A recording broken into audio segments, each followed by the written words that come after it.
So, ang imong yung ganina, basta tawag ka ng pare, kinahanglan minyo yun. Minyo yun.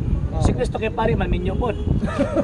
Labaw lagi na siya. Minyo ba dili? Sa lagi ingon pud nga tao si Kristo, di ba? Minyo ba? Wala tay mabasa. Di ingon makakaganina nga basta pare, kinahanglan minyo. Labaw Nya pagka man kay tao man si Kristo pod, so minyo pod Kristo. Wala lagi tay mabasa.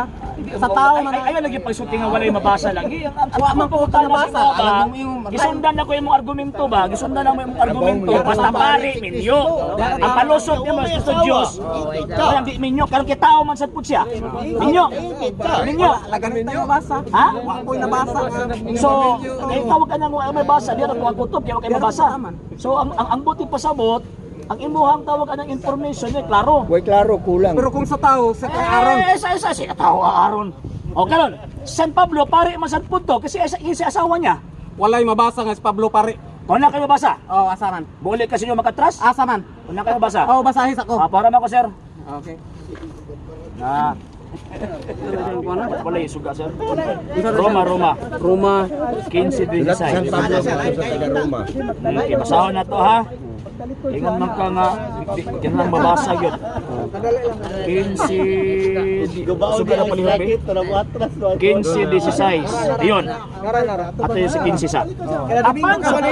Apan sa pagsulat kuniini, nagmaisugon ako bahin sa pipila ka mga butang nga gipahinumdum ko na kaninyo.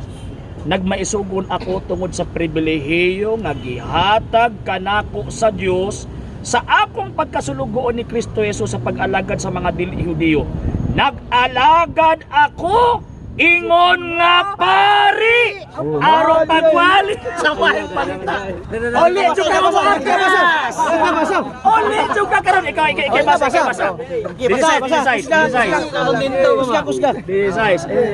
Yung dinto gibasa yun. Sa Basa ba? Sa pagka